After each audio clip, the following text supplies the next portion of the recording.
প্রিয় 14 গ্রামের ভাইয়েরা, আপনারা কেমন আছেন? একদিন এদেশের আকাশে কালিমার পতাকা দুলবে, সেদিন সবাই খোদাই বিধান পে দুঃখ বেদনা ভুলবে। একাকিনী রমণী নির্জন পথে যাবে, কোনজন কটু কথা কবে না।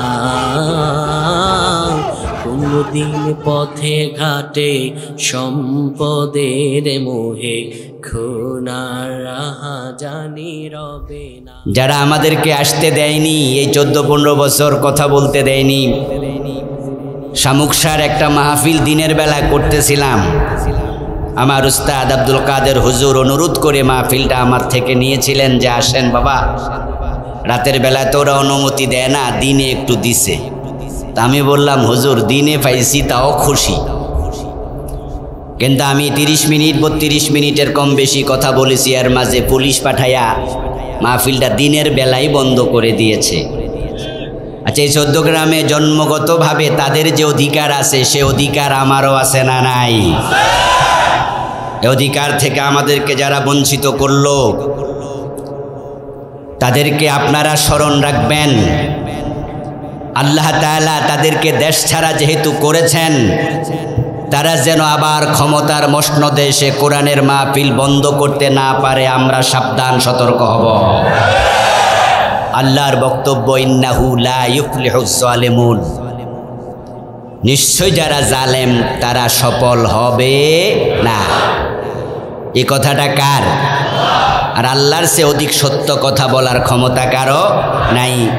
আমরা দেখেছি তারা আমাদের উপর জুলুম করেছিল,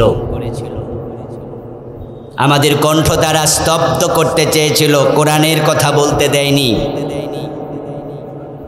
আর তাদের জুলমের ফল তারা ভোগ করেছে। কারণ আমরা কিন্তু তাদেরকে দেশ ছেড়ে যেতে বলিনি, এই দাবি আমরা করিনি। বৈষম্য বিরোধী ছাত্র আন্দোলন যারা করেছে তাদের 9 দফা যখন 1 দফায় পরিণত হলো, তখন তাদের 1 দফা দাবিটা ছিল পদত্যাগ। এই সরকার পদত্যাগ করুক, কিন্তু তাদের দাবি এটা ছিল না যে সরকার ফলাইয়া যাক। তাহলে ফলাইয়া যাওয়ার দাবি আমরা করি নাই, তারা নিজেরাই পালিয়ে গিয়েছে।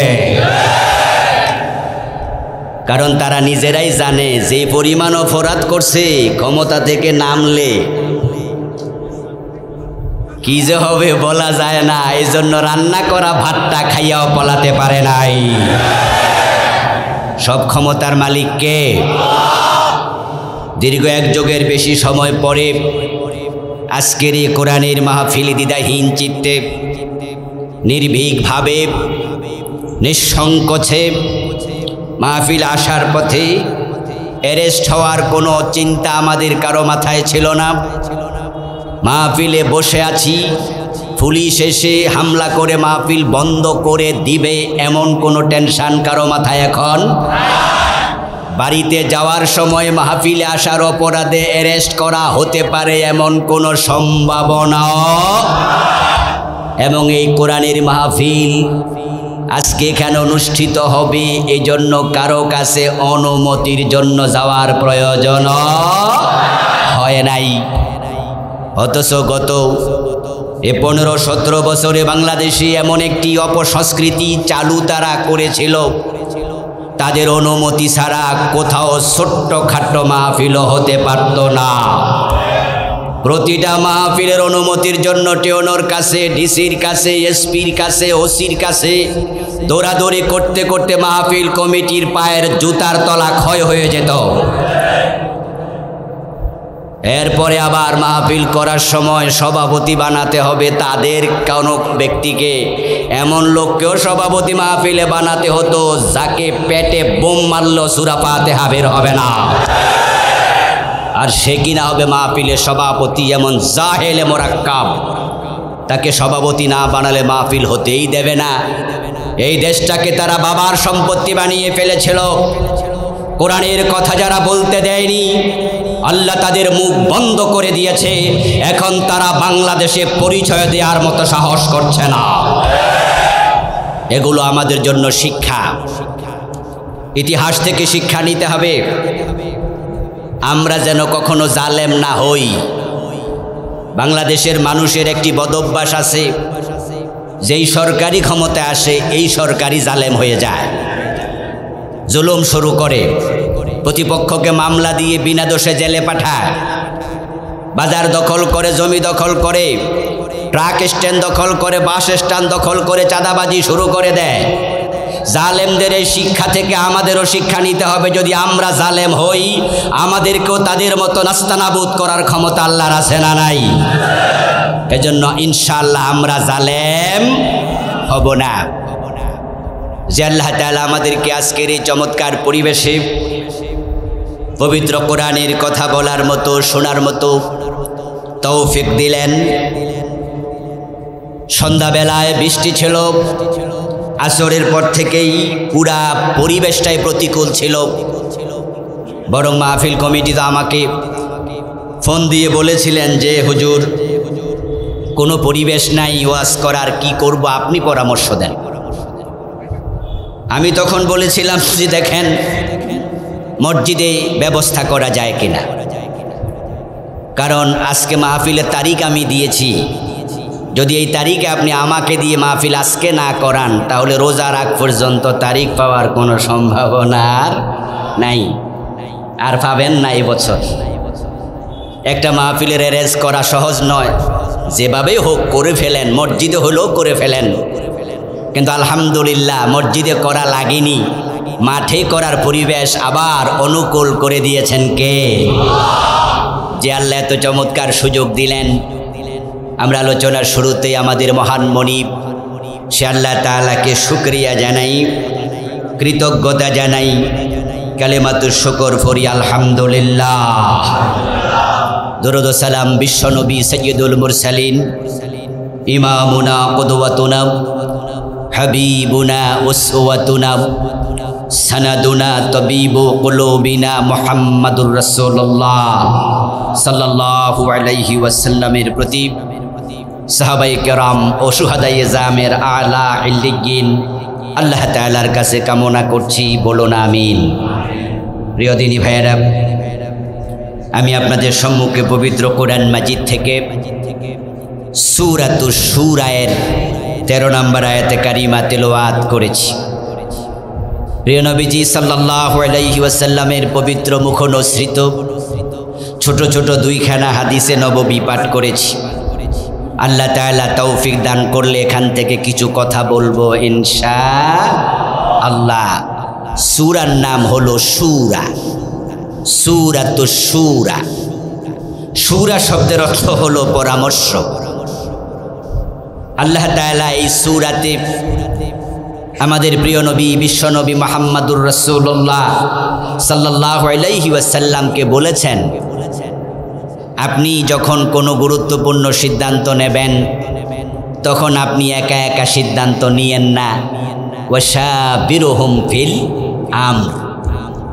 কোরআনে আল্লাহ তাআলা বলেন আপনি আপনার সাহাবাদের সাথে পরামর্শ করবেন। প্রিয় নবীজি সাল্লাল্লাহু আলাইহি ওয়াসাল্লাম একা একা গুরুত্বপূর্ণ সিদ্ধান্ত নিতেন না, পরামর্শ করার জন্য ওনার একটি মাজলিসে শূরা ছিল। ঠিক একই দর্শন, একই চিন্তা উম্মতে মুহাম্মাদিও করবে। আল্লাহ তাআলা বলছেন ওয়া আমরুহুম শূরা বাইনাহুম।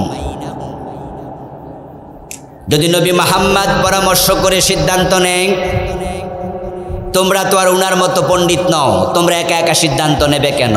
তোমরাও পরামর্শ করিও। মুসলমানদের কাজ হবে পরামর্শ ভিত্তিক। যারা পরামর্শ শোনে না, মনে যা চা তাই করে, তাদেরকে স্বৈরাচার বলা হয়। নিজে একা একা সিদ্ধান্ত নেয়, যা মন চা তাই করে, এই জাতীয় চরিত্রের লোক স্বৈরাচার। তাদেরকে মানুষ পছন্দ করে না, আল্লাহ পছন্দ করে না। 53 বছরের বাংলাদেশ, 2 জন স্বৈরাচার আমরা দেখলাম। মানুষ তাদেরকে অপছন্দ করে, এবং তারা তাদের এই একা একা মনে যা চায় তাই করে, এই সিদ্ধান্তের কারণে তারা তাদের শাস্তিও পেয়েছে। দুইজন স্বৈরাচার রাষ্ট্রপ্রধান আপনারা চিনেন, মনে যা চাইতো তাই করত। এজন্য আমরা দেখেছি একজন 9 বছরের রাজা ভোগ করেছে 10 বছরের সাজা। তাকে স্বৈরাচার মানুষ বলতো। আরেকজন কয়দিন আগে দেশ থেকে পালালো, মনে যা চা তাই করে। এজন্য তাদের কোনো এক নেতা একবার মুখ ফসকে বলেছিলেন, বাগে ধরলে ছাড়ে, উনি ধরলে ছাড়ে না। এর মানে কি দাঁড়ালো? যা মন চায় তাই করবে। আল্লাহর কাছে চরিত্রটা পছন্দনীয় চরিত্র না। এই জন্য প্রিয় নবীজিকে আল্লাহ বলছেন, ওয়াশাবিরহুম ফিল আমর, হে রাসূল আপনি তাদের সাথে পরামর্শ করিয়েন। রাসূলুল্লাহ সাল্লাল্লাহু আলাইহি ওয়াসাল্লাম যুদ্ধের আগে সাহাবায়ে কেরামের সাথে বসে পরামর্শ করতেন। যুদ্ধটা কোথায় হবে, কিভাবে হবে, কারা কারা নেতৃত্ব দেবে, সাহাবারা রাসূলকে পরামর্শ দিতেন। আল্লাহর হাবিবের জীবনে মদিনা কেন্দ্রিক সবচেয়ে বড় যুদ্ধ যেটা ছিল সেটার নাম ছিল গাজওয়ায়ে আহজাব, যেটাকে খন্দকের যুদ্ধ বলা হয়। আহজাব শব্দটি হিজবুন শব্দের বহুবচন। হিজবুন মানি দল, আহজাব মানি দলগুলো। আল্লাহর হাবিব বদরের যুদ্ধে মোকাবেলা করেছেন কুরাইশদের সাথে, উহুদের যুদ্ধে মোকাবেলা করেছেন কুরাইশদের সাথে।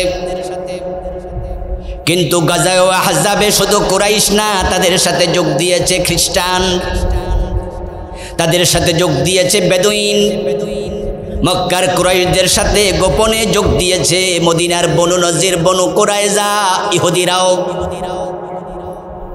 তারা সম্মিলিত সামরিক শক্তি তৈরি করল, মদিনার সবাই মিলে একসাথে আক্রমণ করবে। প্রিয় নবীজি সাল্লাল্লাহু আলাইহি ওয়াসাল্লাম এই খবর পেয়ে মজলিসে শুরার মিটিং ডাকলেন। ওখানে তিনি পরামর্শ করলেন কিভাবে আমরা মোকাবেলা করতে পারি। সাহাবাদের মাঝে একজন প্রবীণ সাহাবী ছিলেন, তার নাম ছিল সালমান ফারসি রাদিয়াল্লাহু তাআলা আনহু। উনিও মজলিসে শুরার মিটিংয়ে ছিলেন। তখন ওনার বয়স ছিল 230 বছর। উনি হায়াত পেয়েছিলেন 250 বছর। দীর্ঘ হায়াত সম্পন্ন সাহাবী হযরত সালমান ফারসি বললেন, ইয়া রাসূলুল্লাহ, মদিনার 3 দিকে পাহাড় এবং বাগান, খেজুরের বাগান আর পাহাড়ি ভূমি। যেহেতু তারা অনেক লোক একসাথে মদিনা আক্রমণ করবে, তারা পাহাড় টপকিয়ে আসবে না, বাগানের ভিতর দিয়ে ঢুকবে না, তারা ডেফিনেটলি ওই খোলা জায়গা দিয়ে আসবে। আমি সালমানের পরামর্শ হলো খোলা জায়গার মাঝে খাল কেটে ফেলেন, তাহলে আর ঢুকতে পারবেন। প্রিয় নবীজি সাল্লাল্লাহু আলাইহি ওয়াসাল্লাম সালমান ফারসির পরামর্শ গ্রহণ করলেন, সাহাবাদের মাঝে জায়গা ভাগ করে দিলেন এবং খাল কাটার কাজে, ফরিকা খননের কাজে রাসূলুল্লাহ নিজে অংশগ্রহণ করলেন। বিশাল খাল কাটা হয়ে গেল। সম্মিলিত শক্তি কাফেরদের সামরিক বাহিনী আসলো, এসে দেখে মদিনায় কিভাবে ডুববে। খাল তো অনেক বড়, অনেক গভীর। মক্কা থেকে আসার সময় তো সাথে করে কোনো মই আর নিয়ে আসে নাই, তো মই না হলে নামবে কেমনে? আর যদি লাভ দিয়া নামে, মই তো নাই, উঠবে কেমনে? জটিলতা আছে না নাই?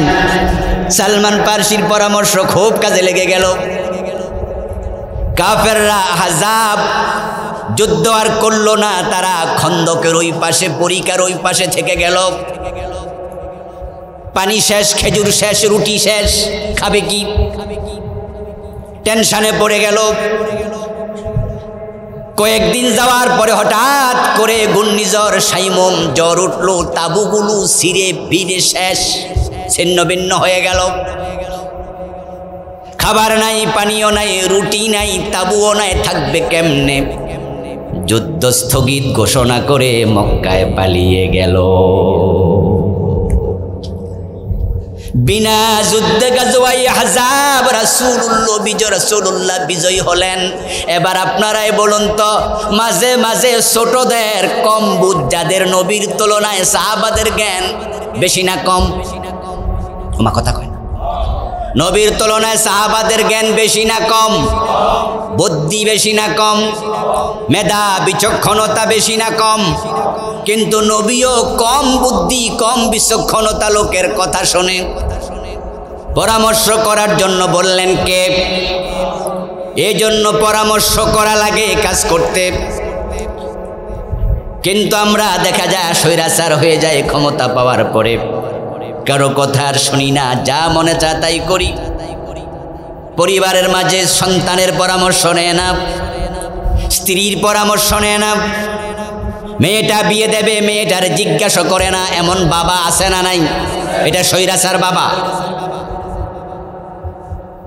বাড়ি করবে, গাড়ি কিনবে, জমি বিক্রি করে দেবে, পরিবারের কাউকে জিজ্ঞাসা করে নাই, বলে আমি কিনছি, আমি কামাইছি, আমি বেচছি, তোর কি?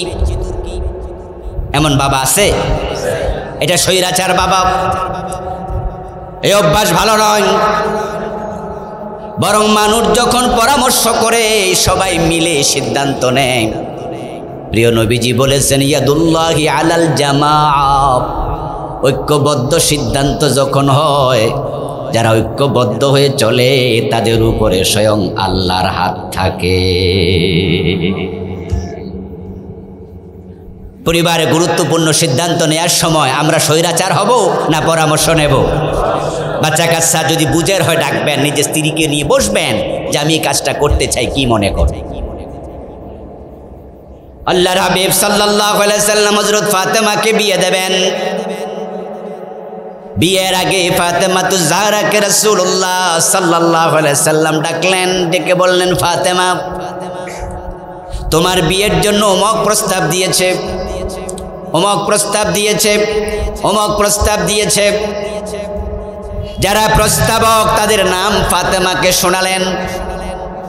সর্বশেষ বললেন, তোমার বিয়ের জন্য আলী প্রস্তাব দিয়েছে। আলী দেখতেও ভালো, আলীর বুদ্ধিও অনেক, আলীর শক্তিমত্তা সুন্দর, আলীর কিছু প্রশংসাসূচক শব্দ প্রিয় নবীজি ফাতেমার সামনে উচ্চারণ করলেন। বিদুষী ফাতেমা, বিচক্ষণ ফাতেমা বুঝে নিলেন আমার বাবা অনেকের নাম বললেন, কারো নামের পরে প্রশংসা করে নাই, আলীর নাম বলার পরে প্রশংসা করছে। এতে বোঝা যায় বাবা আলীকে পছন্দ করে। এবার ফাতেমাতুজ জাহরা রাদিয়াল্লাহু তাআলা আনহা বলেন, আব্বাজান, আলীর ব্যাপারে যদি আপনি পজিটিভ সিদ্ধান্ত নিতে চান, আমি ফাতেমার কোনো আপত্তি নেই। রাসূলুল্লাহ যদি ফাতেমার সাথে পরামর্শ করতে পারে, মেয়ে বিয়ে দেওয়ার আগে, ছেলেকে বিয়ে করানোর আগে তাদের সাথে পরামর্শ করা বাবা হিসাবে আমাদেরও উচিত কিনা? নাকি বলবেন হে কি বোঝে? কমাইয়া মানুষে বোঝেনি কিছু। ও দোস্ত, সংসার কে করবে? আপনি না মেয়ে? তো যে সংসার করবে তার স্বামীটা দেখতে কেমন, বিয়ের আগে এক নজর দেখার অধিকার তার বুঝি নাই। কাকে সে বিয়ে করছে তার যোগ্যতা কি, সে দেখতে কেমন, তাকে তার ভালো লাগে কিনা, তাকে তার অধিকার আপনি দিন, পরামর্শ করুন। সূরাতুশ শূরা মানে পরামর্শের সূরা। তাহলে আমরা এই সূরা থেকে শিক্ষা নিয়ে গুরুত্বপূর্ণ কাজ করার আগে পরামর্শ করব। কারণ যারা ঐক্যবদ্ধ থাকে, পরামর্শ করে, তাদের উপরে হাত থাকে কার? আল্লাহর। আর যেই কোনো কাজ করার জন্য, সফল হওয়ার জন্য আল্লাহর সাহায্য দরকার আছে না নাই? আল্লাহর সাহায্য যদি না থাকে তাহলে কাজের মাঝে বারাকা পাওয়া যাবে না। আপনি কি ভাবছেন আপনার টাকা আপনাকে শান্তি দিতে পারবে? আপনি কি ভাবছেন যে আপনার সম্পদ ক্ষমতা আপনাকে শান্তি দেবে? না ভাই, শান্তি থাকে আল্লাহর কাছে। 1000 কোটি টাকা আছে, কিন্তু আল্লাহ তাআলা শান্তি দেয় নাই, তাই ঘরের বউয়ের সাথে মিল নাই। আর রিক্সাওয়ালা রিক্সা চালায়, ঘরের বউ তাকে ছাড়া খায় না, রাতের 12টা পর্যন্ত অপেক্ষা করে, এক বিছানায় ঘুমায়, ঘরে শান্তির কোনো অভাব নাই। এমন রিক্সাওয়ালাও আছে না নাই? উইলিয়াম বিল গেটস পৃথিবীর সবচেয়ে বড় ধনীদের একজন, কিন্তু আপনারা দেখেছেন যে গত বছর তার পরিবারে দাম্পত্য জীবনে সারাসারি হয়েছে। বিল গেটস বয়স তার 60-র বেশি, এই বয়সে এসে বউ সেপারেশন দিয়েছে, তালাক দিয়েছে। 1000 কোটি টাকা ছিল, এই তালাক প্রমাণ করে দাম্পত্য জীবনে সুখ ছিল না। কানাডার প্রেসিডেন্ট জাস্টিন ট্রুডো গত বছর তার বউকে তালাক দিয়েছে। এই গত বছর কানাডার বর্তমান প্রেসিডেন্ট। এবং আপনারা যারা রাজনৈতিক সচেতন মানুষ তারা জানেন যে জাস্টিন ট্রুডো কানাডার খুব জনপ্রিয়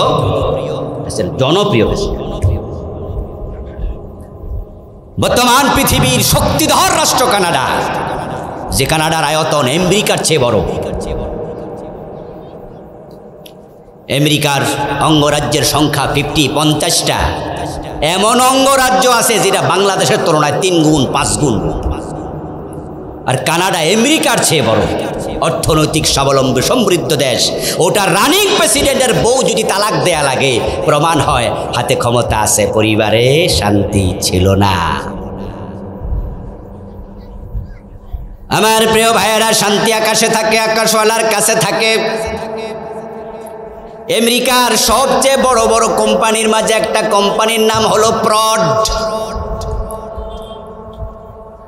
ওই আরটা সাইলেন্ট থাকে, তাই উচ্চারণ হয় পড। গাড়ি সহ অনেক কিছু বানায়। ওই কোম্পানির যিনি প্রধান, একজন মালিক, হাজার হাজার কোটি ডলারের মালিক। কয়দিন আগে তার একটা সাক্ষাৎকার দেখলাম। করেছে সাংবাদিক, স্যার গত 15 দিনের ভিতরে আপনার সবচেয়ে সুখকর একটি স্মৃতি যদি আমাদের সাথে শেয়ার করতেন। মানুষের তো কত সুখের স্মৃতি থাকে, কত আনন্দের মেসেজ থাকে। স্যার গত 15 দিনে আপনার সবচেয়ে আনন্দের সুখকর যদি কোনো একটা বিষয় আমাদের সাথে শেয়ার করতেন। উনি তখন জবাব দিয়েছেন, সবচেয়ে সুখের খবর হলো গতকালকে আমি একটি সিদ্ধ করা ডিমের অর্ধেক খেয়ে হজম করতে পেরেছি। এর মানে হচ্ছে এই লোকটা লিকুইড খাবার খেয়ে বেঁচে থাকে, কোনো শক্ত খাবার তার পেট সহ্য করতে পারে না। গত 15 দিনের ভিতরে অর্ধেকটা ডিম নাকি সে খাইতে পারছে, তাই সে খুব খুশি। 1000 কোটি টাকা দিয়ে 4 লাখ খাওয়ার ক্ষমতা কেড়ে নিয়েছে, আর আপনাকে রিক্সাওয়ালা বানিয়েছে। খাওয়ার সময় প্যান্টের বেল খুলে দিয়া, গামছা খুলে দিয়া খায়, শুধু পান্তা ভাত লবণ দিয়া 3 প্লেট খাইয়া পেলে এমন রিক্সাওয়ালা দিন মজুর আছে না নাই? বউরে কয়েকটা লবণ মরিচ দিয়ে আনো। গরম ভাত খাইতে বসছে, লবণ আর মরিচ আনতে আনতেই 1 প্লেট খাওয়া শেষ। আর ওই বেটাকে আল্লাহ এত বড় ধনী বানালো, একটা ডিমের অর্ধেক খেয়েছে, এটাই খুশি। অর্থে সুখ নেই, ক্ষমতায় সুখ নেই, সুখ আল্লাহর কাছে। এজন্য আপনি আমি যদি সুখ চাই, আল্লাহর কথার দিকে ফিরে আসা দরকার আছে না নাই? তাই আমরা যে কোনো কাজে স্বৈরাচার হব না। সূরাতুশ শূরার 13 নম্বর আয়াতের দিকে আবার আসুন আমরা একটু ফিরে যাই। আল্লাহ তাআলা এই সূরাতে যে আলোচনাগুলো করেছেন তার মাঝে 13 নম্বর আয়াতে করেছেন সবচেয়ে ইম্পর্টেন্ট একটি আলোচনা। 13 নম্বর আয়াতের বিষয়বস্তু হলো উম্মতে মুহাম্মাদীকে যে দায়িত্ব আল্লাহ তাআলা প্রদান করেছেন সে দায়িত্বের আলোচনা। পৃথিবীতে যত নবী পাঠিয়েছেন সকল নবীকে যে দায়িত্ব আল্লাহ প্রদান করেছেন 13 নম্বর আয়াতে এটাই হলো আলোচনা। 13 নম্বর আয়াতের প্রতিপাদ্য আমাদের মূল দায়িত্ব কি? আপনারা একটু বলুন তো, যারা উত্তর জানেন তারা দয়া করে একটু জবাব দিয়েন। আমাদেরকে আল্লাহ কি খামখেয়ালি করে বানিয়েছে নাকি কোনো উদ্দেশ্য আছে? উদ্দেশ্য আছে।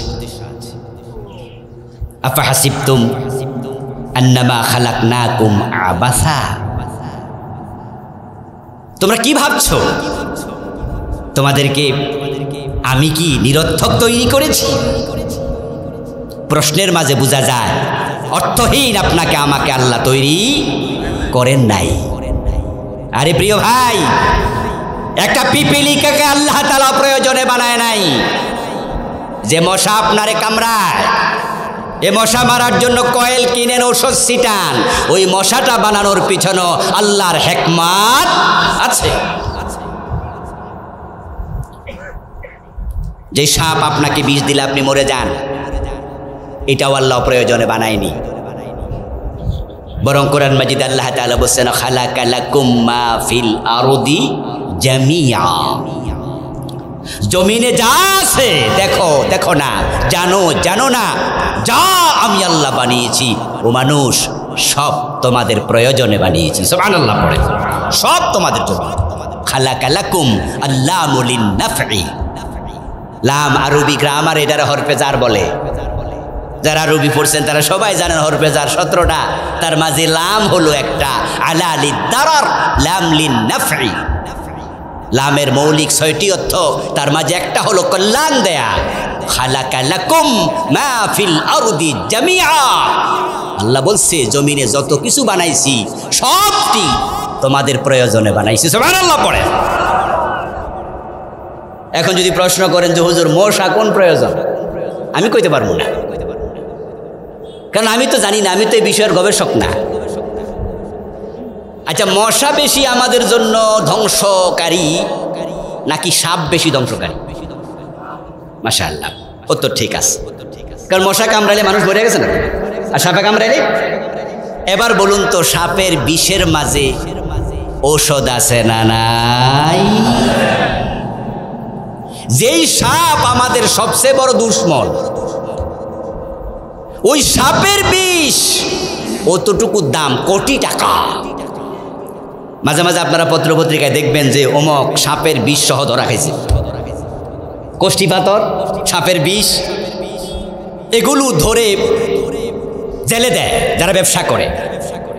বৈধভাবে করা যায়, সরকারকে ট্যাক্স দিতে হয়, কোটি কোটি টাকার ট্যাক্স। ওরা ট্যাক্স ফাঁকি দিয়েছে তাই সরকার ধরেছে। সাপের বিষ কেন নিয়েছে সেজন্য ধরে নাই, কারণ সাপের বিষ থেকে ক্যান্সারের ঔষধ বানানো হয়েছে। সুবহানাল্লাহ পড়েন। ক্যান্সারের প্রতিষেধক আল্লাহ সাপের বিষের ভিতরে রেখেছে। কি আশ্চর্য কথা! পৃথিবীর প্রতিটা মাখলুক আল্লাহ প্রয়োজনে বানিয়েছেন। জাহাঙ্গীরনগর বিশ্ববিদ্যালয়ের একজন প্রফেসর, জুওলজির, নাম ছিল প্রফেসর আব্দুল্লাহিল বাকি, উনি এখন অবসরপ্রাপ্ত। তো আমার সাথে তার খুব কানেক্ট ছিল, দিনওয়ালা মানুষ। একদিন তাকে আমি বললাম যে স্যার, আপনি তো জীববিজ্ঞান নিয়ে অনেক গবেষণা করেন, স্যার একটা পোকা আছে যা দেখলে আমি খুব ভয় পাই, এটা হলো বিছা পোকা, এরকম করে করে গাছে জন্মনে হাঁটে, ওটা দূরে দেখলো আমার গাছ উল্কায়। আচ্ছা, কোরআনে পড়লাম খালাকা লাকুম মা ফিল আরদি জামিআ, জমিনে যা আছে সব তোমাদের কল্যাণে বানাইছি। স্যার বিছা পোকা গাছে হইলে গাছ মইরা যায়, ক্ষেত হইলে ক্ষেত মইরা যায়, গায়ে লাগলে গা পয়সা যায়, আল্লাহ কল্যাণে বানাইছে। বুঝলাম না। এবার আপনারা বলুন তো, আমি আর আপনি বুঝি আর না বুঝি আল্লাহর কথা কি ভুল হতে পারে? মাশাআল্লাহ, একটু কথা বলেন, ভুল হতে পারে? আল্লাহ যেহেতু বলছে অবশ্যই কোনো না কোনো কল্যাণ আছেই, হয়তো আপনি জানেন না, আমি জানি না। স্যার বললেন যে হ্যাঁ, কল্যাণ তো আছেই। কি কল্যাণ আছে? তিনি বললেন যে যেই বিছা পোকাগুলো আপনি দেখেন, তার মাঝে এর কিছু অংশ এগুলো প্রজাপতি হয়, জীবন প্রক্রিয়া, যেমন ব্যাঙ্গাসি থেকে ব্যাং হয়, যখন ব্যাঙের বাচ্চা ফোনা থাকে ক্ষেতের এখানে ওখানে হয়, দেখতে কি মাছের মতো লাগে? টাকি মাছও কইবেন না, কি মাছের মতো লাগে? টাকি মাছের মতো লাগে। আচ্ছা, ব্যাঙ্গাসি যখন জন্ম নেয় একবারে ছোট থাকে, তখন কি এগুলা চারি পা থাকে? কিচ্ছু থাকে না, লেজ থাকে। জীবনের ঘটন প্রক্রিয়া এক পর্যায়ে গিয়ে লেজটা পড়ে যায়, চারটা পা জন্ম নেয়। স্যার বললেন যে এই বিছা পোকা এক পর্যায়ে গিয়ে কিছু কিছু প্রজাপতি হয়, প্রজাপতি হওয়ার পরে এগুলো গাছের মগডালে যায়। গাছের মগডালে ফুল থাকে দুরকম, একটা পুরুষ আর একটা মহিলা। পুরুষ হচ্ছে পুংকেশর, মহিলা হলো গর্ভাকেশর। ওই প্রজাপতি যখন পুংকেশর পুরুষে বসে আর এখান থেকে নারী ফুলে যায়, তখন পুংকেশর চক্র থেকে গর্ভাকেশর চক্রে ফরাগের রেণু ট্রান্সফার হয়, এতে মগডালে ফসল ফল জন্ম নেয়, আর ওটা তোমরা খাও। আমাদের এলাকায় যারা কৃষক, তারা কাকরল, করলা, বিভিন্ন ফসল জন্মায়, দেখবেন যে সকালবেলা যাইয়া ফুলে ফুলে বাড়ি মারে। এমন ঘটনা কি আছে? এরকম বাড়ি দেয়, পুরুষ ফুল নারী ফুলের তারা শুক্রাণু ট্রান্সফার করে, ফরাক ট্রান্সফার করে। স্যার বলতেছেন গাছের মগডাল যেটা 40 হাত উপরে, ওই যে লিচু গাছে লিচু জন্ম নেয়, লিচু গাছের ডালা এত নরম ওখানে মানুষ উঠতে পারবে না। আম গাছের ফুল যেই কলিতে হয়, ওই আম গাছের ডালা একবারে মাথায় নরম, মানুষ যেতে পারবে না। এই জন্য আল্লাহ তাআলা প্রজাপতি বানায়া, বিভিন্ন পাখি বানায়া, বিভিন্ন মাখলুক বানায়া তার গায়ের মাঝে ফরাক ট্রান্সফারের ব্যবস্থা করে মানুষের জন্য রিজিক বাড়াইয়া দেয়। তা আমি বললাম স্যার এটা না হয় বুঝলাম, তো বাকি যেগুলো প্রজাপতি হয় না, বিছা পোকা, ওইগুলো কোন কারণে আল্লাহ বানাইছে? স্যার এবার বললেন সেটা ফুড চেইনে কাজে লাগে। আমি আপনাদেরকে এখানে যে আলোচনা থেকে আনলাম সেটা হচ্ছে আমরা মানুষ, যদি এ মাসি মশা একটা প্রয়োজনে আল্লাহ বানায়, আমাদেরকে বানানোর পিছনে আল্লাহর উদ্দেশ্য আছে না নাই? ওখান থেকে আমি এখানে আসছি, আমরা সেখানে আবার ফিরে যাব।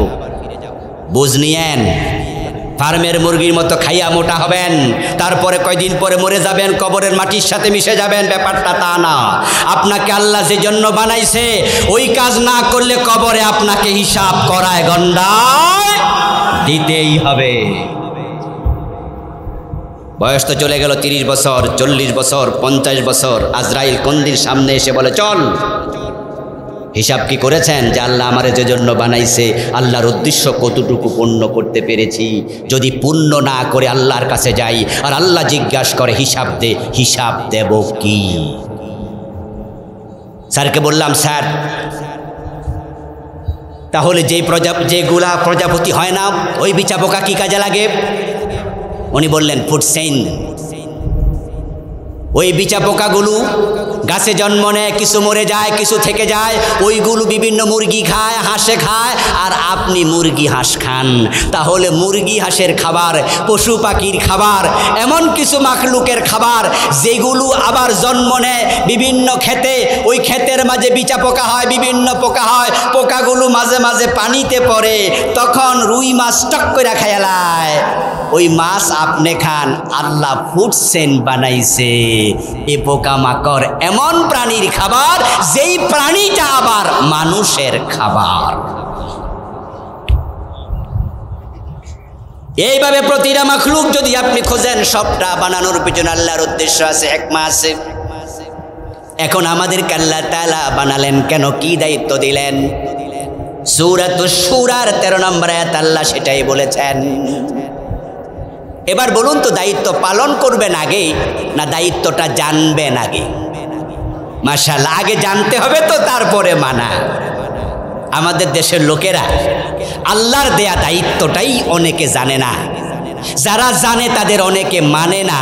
ওই দায়িত্ব না জানার কারণে, না মানার কারণে 92% মুসলমানের দেশে ইসলাম পাওয়া যায় না। 92% মুসলমান, ইসলাম নাই কোথাও। সংসদ ভবনে ইসলাম নাই, গণভবনে নাই, বঙ্গভবন কোরআনের আলোকে চলে না, ইসলামের আলোকে চলে না। অর্থনীতি, সমাজনীতি, রাজনীতি, শিক্ষানীতি, হাইকোর্ট, সুপ্রিম কোর্ট, জাজ court, TNO office, DC office, SP office, আমাদের বোর্ড অফিস, আমাদের চেয়ারম্যান অফিস, আমাদের মেম্বারের অফিস, কমিশনারের অফিস, কোথাও আল্লাহর কোরআন দিয়ে কোনো অফিস আদালত চলে না। 92% মুসলমানের কোরআন ছেড়ে দেওয়ার পিছনে কারণ তারা তাদের আল্লাহর দেয়া দায়িত্বটা জানেই না। এই জন্য আজকের মাহফিলে আমরা সে দায়িত্ববোধ তৈরি করতে চাই। কিছু কথা হলেও বুঝে বাড়ি যাবেন। আল্লাহ তাআলা কোরআনে যা বলেছেন, আল্লাহর প্রতিটি কথার উপরে ঈমান আনতেই হবে। এক জায়গা অস্বীকার করবেন, ঈমান শেষ। এই পবিত্র কোরআনের বিসমিল্লাহর বা থেকে মিনাল জিন্নাতি ওয়ান নাসের সিন পর্যন্ত আল্লাহ তাআলা যা বলেছেন সবটাকে একসাথে সর্বান্তঃকরণে অবনত মস্তিষ্কে মেনে নেয়ার নাম ঈমান। সামি'না ওয়া আতা'না, শুনলাম আর মানলাম। আল্লাহ বলেন শারআ লাকুম মিনাদ-দীন, উম্মতে মুহাম্মাদি তোমাদের জন্য আমি এমন একটি দিন প্রবর্তন করলাম, মা ওয়াসা বিহি নূহা, যে বিষয়ে আমি আল্লাহ নূহ নবীকে দায়িত্ব দিয়েছিলাম, ওসিয়ত করেছিলাম। আল্লাযী আওহাইনা ইলাইক, ও প্রিয় নবী মুহাম্মদ, ওই বিষয়ে আমি আপনার কাছে ওহী পাঠালাম। ওয়াসাইনা বিহি ইব্রাহিম, একই দায়িত্ব আমি নবী ইব্রাহিমকে দিলাম। ওয়া মূসা, নবী মূসাকে দিয়েছি। ওয়া ঈসা, নবী ঈসাকে দিয়েছি। আমাদের দায়িত্বটা আল্লাহ এখনো বলে নাই, না বলে আগে বলতেছে এই কাজটা তোমাদের দিলাম, যেই কাজটা নূহকে, ইব্রাহিমকে, মূসাকে, ঈসাকে সবাইকে দিয়েছি। প্রিয় ভাইরা, জামাই কিভাবে দারোগা বলে মোসেডকে বোঝা যায়। যে আয়াত আল্লাহ ইব্রাহিমের কথা বললেন, নূহের কথা বললেন, মূসার কথা বললেন, ঈসা আলাইহিমুস সালামের কথা বললেন, নবী মুহাম্মদের কথা বললেন, তাদের সবাইকে যে দায়িত্ব দিয়েছি সে দায়িত্ব তোমাদেরকে দিলাম। স্টাইলে বোঝা যায় এটা সাধারণ কোনো দায়িত্ব, মহা গুরু দায়িত্ব, খুব ইম্পর্টেন্ট দায়িত্ব, খুব ইম্পর্টেন্ট, খুব ইম্পর্টেন্ট। এমন একটি আয়াত আপনাদের কাছে পড়ছি এবং আজকে বলছি, এমনও হতে পারে আজকের মাহফিলে এমন শ্রোতা আছেন এই ওয়াজ জীবনে কোনো দিন শোনেন নাই, কোনো হুজুরে হয়তো করে নাই, আবার অনেকে আছেন শুনেছেন। অথচ এই ওয়াজটা হওয়ার কথা ছিল সবচেয়ে বেশি, কারণ যেহেতু সব নবী এই দায়িত্ব পালন করেন এবং আল্লাহর দেয়া সবচেয়ে গুরু দায়িত্ব। এই ওয়াজ হওয়ার কথা ছিল নামাজের চেয়ে বেশি, রোজার চেয়ে বেশি, হজের চেয়ে বেশি, যাকাতের চেয়ে বেশি, সবচেয়ে বেশি ওয়াজ হওয়ার কথা ছিল এই আয়াত। নাই ওয়াজ, কারণটা কি আছে একটু পরে আমি বলবো। এবার আপনাদের কাছে বলি, নবীরা যে দায়িত্বটা পালন করলেন, যেটা মূল দায়িত্ব, ওই দায়িত্ব পালন না করলে কি নবীর উম্মত হওয়া যায়? নবীর দায়িত্ব যাহা, উম্মতের দায়িত্ব হুবহু তাহা। নবীর কথার সাথে উম্মতের কথার মিল থাকবে। আল্লাহ বলেন আল্লাযী আওহাইনা ইলাইকা, ও প্রিয় নবী মুহাম্মদ সাল্লাল্লাহু আলাইহি ওয়াসাল্লাম, এই বিষয়ে আমি আপনাকে দায়িত্ব দিয়েছি ওহীর মাধ্যমে। নবী মুহাম্মদ এই কাজটা করে গেছেন, কিন্তু সে কাজ থেকে আপনি দূরে আছেন। আপনি উম্মত দাবি করবেন কিভাবে? নবীর কথার সাথে উম্মতের কথার যদি অমিল হয়, এটা আসল উম্মত না। নবীর কাজের সাথে উম্মতের কাজের অমিল থাকলে এটা আসল উম্মত হতে পারবে না। কাজের সাথে উম্মতের কথা, কাজ, দায়িত্বের মিল থাকতেই। আমার প্রিয় 14 গ্রামের ভাইয়েরা, মাগরিবের নামাজের ফরজ কয় রাকাত? দয়া করে একটু কথাবার্তা কইেন আর কি আমার সাথে। কয় রাকাত? 3 রাকাত। আপনাদের মিয়াবাজার বড় মসজিদে আল্লাহর এক বান্দা মাগরিবের নামাজ 3 রাকাত, সালাম ফিরানো হলো, শেষ হলো, ইমাম সাহেব সালাম ফিরালেন, উনি সালাম না ফিরে দাঁড়ায় গেছে। দাঁড়ায়া উনি আরো 1 রাকাত পড়ে তারপরে বসছে। পাশে বসা একটা ইয়াং ছেলে সে বিষয়টা খেয়াল করছে, কিরে চাচা আর আমি তো একসাথে মসজিদে ঢুকলাম, 3 রাকাতও পড়লাম, চাচা যে সালাম ফিরাইল না, কারণটা কি? ওই ইয়াং ছেলেটা বসে আছে, সুন্নতের নিয়ত বাঁধে নাই। চাচা যখন সালাম ফিরাইছে, এবার চাচারে দইরা কানে কানে আস্তে কইরা কয়, চাচা মাগরিবের নামাজ তো 3 রাকাত, আপনি যে পড়লেন? মুরব্বী কইতাছে, বেড়া তোরটা তুই পড়, আমারটা আমি পড়ি, ঝামেলা করিস না, যা। ইয়াং ছেলে বলে, চাচা ঝামেলা টামেলা কিছু না, আমি জাস্ট জানতে চাইছি আর কি, কিউরিয়াসিটি হয়েছে যে আপনি 4 রাকাত পড়লেন কেন? এবার মুরব্বী বলতেছে, শোন রে বাতিজা, যৌবনকালে কত নামাজ কাজা করছি, সরকারি চাকরি করছি, গোশ কম খাই নাই, অনেক কিছু খাইছি, এখন অবসরে যাইয়া বুঝছি আল্লাহর কাছে গেলে উপায় নাই, এই জন্য আমি সিদ্ধান্ত নিয়েছি হুজুর সালাম ফিরাক, আমি ফিরাম। তো 1 রাকাত করে যদি প্রতি মাগরিবে বেশি পড়ি, তাহলে অতীতের কিছু কাজা কাফারা হইল।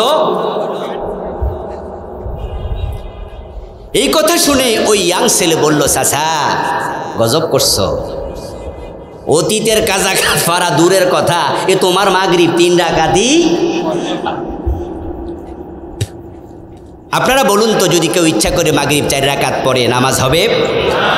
বাতিল হবে কি না? এই কথা শুনে চাচা বলতেছে, কি কস তুই, কি লাগে বাদ হইব? এবার বাতিজা বলতেছে, চাচা তোমার আমি বুঝাইতে পারতাম না, হুজুরে বুঝাইবো, শেষ করো সুন্নত, হুজুরের কাছে যাবো। তো দুজনে নামাজ শেষ করে মিয়া বাজারের বড় হুজুর ইমাম সাহেবের কাছে গেল।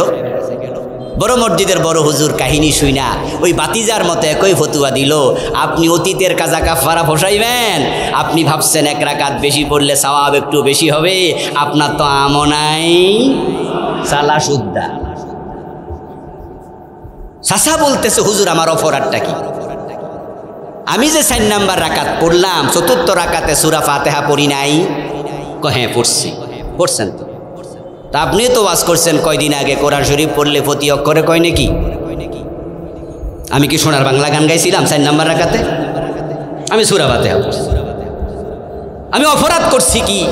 4র্থ রাকাতে আমি 2টা সেজদা বেশি দিছি। সুবহান রাব্বিয়াল আলা কয়বার বেশি হয়েছে? 2 সেজদা 6 বার। একটা রুকু বেশি দিছি, সুবহান রাব্বিয়াল আযীম 3 বার। তা আমার অপরাধটা কি, এটা আপনি কোন লাগে? হুজুর তখন জবাব দিলেন, আপনার কোনো অপরাধ নাই, কোনো অন্যায় আপনি করেন নাই, কিন্তু আপনার নামাজ বাতিল হওয়ার পিছনে শুধু একটা কারণ, আপনার নামাজটা নবী মুহাম্মাদের নামাজের সাথে মিলে নাই। প্রিয় ভাইয়েরা, কথা কইলে বেজার হবেন, কথা কইলে বেজার হবেন, কিন্তু হক কথা না বললে আল্লাহ বেজার হবে। যাই কই, এই যে আপনারা ইল্লাল্লাহ ইল্লাল্লাহ জিকির করে সওয়াবের উদ্দেশ্যে নিজের ঠোঁটের মাঝে ফেনা নেন, অথচ নবী মুহাম্মদ ইল্লাল্লাহ জিকির জীবনে একবারও করে নাই।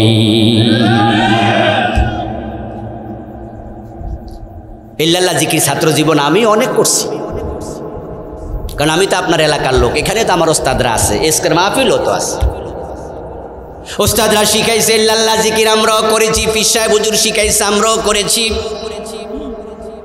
কিন্তু আলহামদুলিল্লাহ এখন তো আর ছোট নাই। 23 বছর ধরে তো কিতাব পড়া, 21 বছর বুখারী মুসলিম পড়াচ্ছি, আলহামদুলিল্লাহ কামেল মাদ্রাসায় মুহাদ্দিসি করছি, কওমিতে দাওরা কমপ্লিট করলাম, আলিয়ায় ফিকা কমপ্লিট করলাম, হাদিস কমপ্লিট করলাম, university honours masters PhD complete করলাম, বাংলাদেশ দেশের বাইরে বড় বড় হুজুরদের সাথে সাক্ষাৎ করলাম, মিশরে গেলাম, সৌদি আরব গেলাম, মক্কায় মদিনায় উম্মুল কোরা মদিনা বিশ্ববিদ্যালয় সহ জামিয়া আল আজহার সহ কত জায়গায় আলহামদুলিল্লাহ কত আলেমের সাথে দেখা হলো, কথার সুযোগ হলো। আজ পর্যন্ত ইল্লাল্লাহ জিকিরের পক্ষে একটা হাদিস পাই নাই, কোন হুজুর পাইছে আলোচনায় বলতেও পারে নাই। আমার নবী জিকির করছে লা ইলাহা ইল্লাল্লাহ, এটার মাঝখান দিয়া ভাঙ্গার অধিকার কারো নাই। আপনারা যখন কালেমা পড়েন কি পড়েন? ইল্লাল্লাহ পড়েন। কোন হিন্দু যখন মুসলমান হয় তখন কি ইল্লাল্লাহ পড়ান? আজান যখন দেন তখন কি ইল্লাল্লাহ দিয়ে দেন? তো জিকিরের সময় ইল্লাল্লাহ পাইলেন।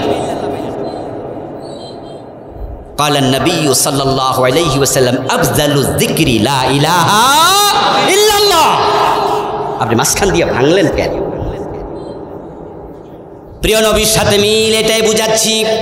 জাস্ট একটা উদাহরণ দিলাম, কালকে আবার সমালোচনা করেন না।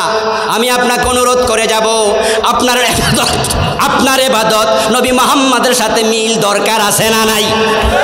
ওই বেড়া যে মাগরিব 4 রাকাত পড়লো, সওয়াব হইছিনি? কেন বাদ হলো? দোষ কি? নামাজ কেন বাতিল হলো?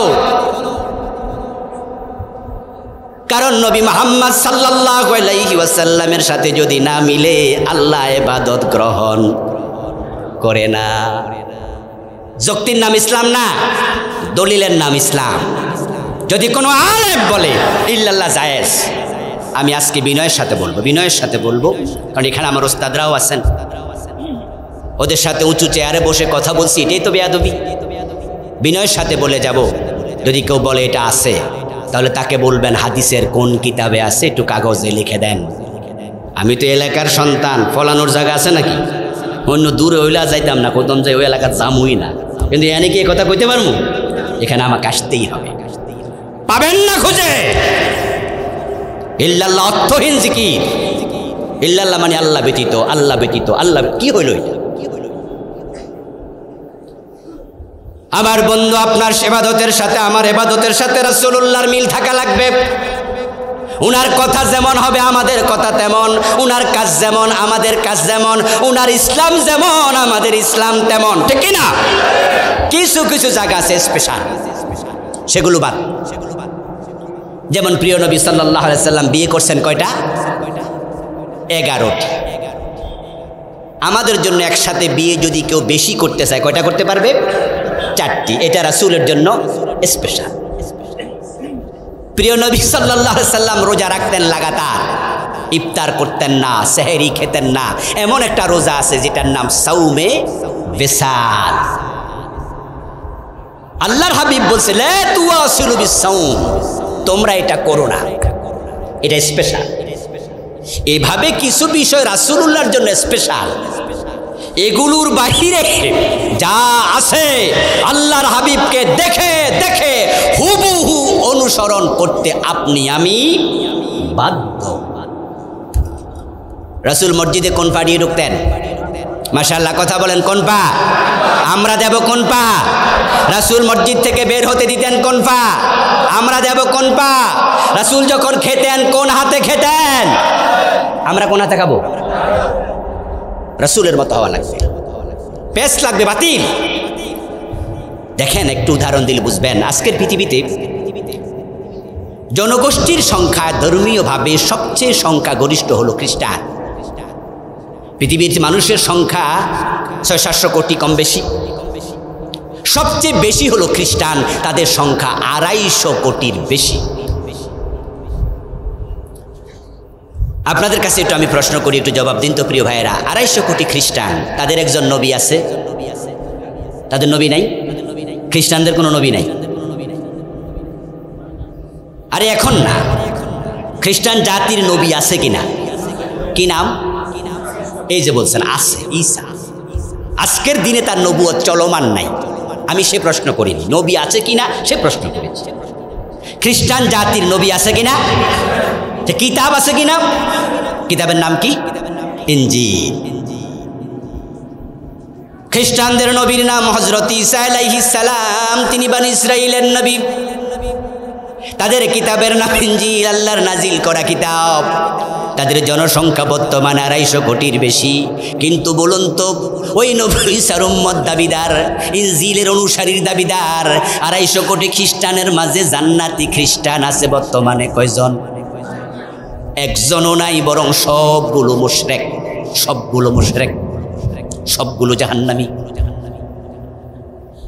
ইন্নাল্লাযীনা কাফারু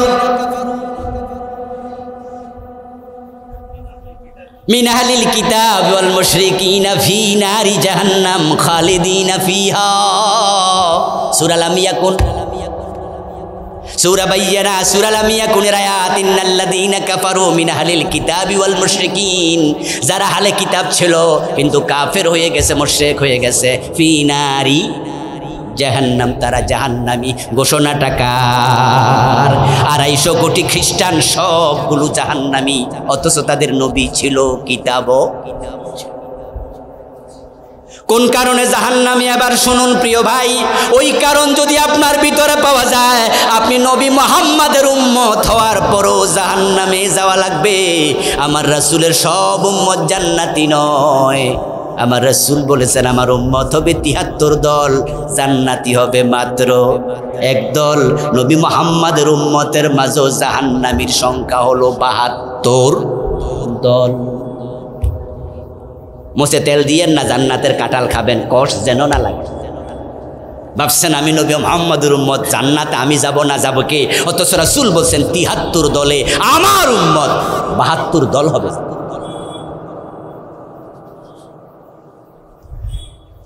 কেন খ্রিস্টানরা জাহান্নামী? কারণ হলো তাদের নবী ঈসার সাথে তাদের কথার এক জায়গায় অমিল হয়ে গেছে।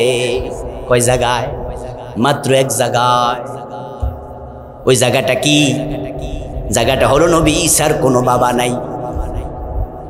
উনাকে আল্লাহ বাবাবিহীন দুনিয়া দিয়েছেন, জিবরিল আমিন ফু দিয়েছে, মারিয়াম আলাইহিস সালামের মুখ বরাবর নবী ঈসার জন্ম হয়ে গেছে।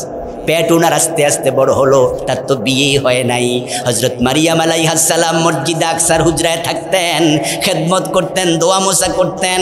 তিনি এবার ভাবলেন আমার পেট বড় হয়েছে, সন্তান প্রসব হবে। আর সন্তান প্রসবের পরে তো মানুষ জিজ্ঞাসা করবে, মারিয়াম তোমার তো বিয়ে হয় নাই, বাচ্চা আসলো কোত্থেকে? আমি যদি জবাব দেই আল্লাহ বাচ্চা দিছে, তারা বিশ্বাস করবে না, আমাকে জেনার অভিযোগে অভিযুক্ত করবেই। আমি লজ্জায় পড়ে যাব। আমার বাবা ইমরান, তিনি ছিলেন এই মসজিদের ইমাম, এই মসজিদ আকসার ইমাম আমার বাবা ইমরান। ওই ইমামের মাইয়া আমি কেমনে জেনার অভিযুক্ত হই? লজ্জায় তিনি হুজরা থেকে নেমে মরুভূমিতে চলে গেলেন। লোকালয়ে সন্তান প্রসব করব না, আপাতত কিছুদিনের জন্য দূরে থাকি। কিন্তু আল্লাহর কুদরত বোঝা বড় কঠিন। অনেক দূর পর্যন্ত যেতে পারেন নাই। একটা খেজুর গাছ তলায় পৌঁছলেন, এর মাঝে প্রসব বেদনা শুরু হয়ে গেল। হযরত মারিয়াম আলাইহিস সালাম তিনি সন্তান প্রসব করবেন। তখন তিনি আল্লাহর কাছে বললেন, ইয়া লাইতানি মিতু ক্বাবলা হাযা কুনতু নাসিয়াম মানসিয়া। আরে এই সন্তান প্রসবের আগে যদি মরে যেতাম, মানুষ আমাকে ভুলে যেত, প্রশ্ন করার জন্য খুঁজে পাইতো না, আমার মৃত্যু হওয়াই ভালো। আল্লাহ এলহাম করলেন, মারিয়াম মৃত্যু কামনা করো না, সন্তান প্রসব হোক। মানুষ প্রশ্ন করবে এটাও ঠিক, কিন্তু আমার অর্ডার তুমি জবাব দিও না, চুপ করে থাকবা। পিতাবিহীন আমি যে আল্লাহ সন্তান দিয়েছি, জবাবের ব্যবস্থা আমি আল্লাহ নিজেই করব। হযরত মারিয়াম আলাইহিস সালাম ঈসা নবীকে প্রসব করলেন, সন্তান জন্ম দিলেন। সন্তান কোলে নিয়ে লোকালয়ে আসলেন। লোকজন ধরে গেল, ওয়াও ওয়াও শব্দ শুনল।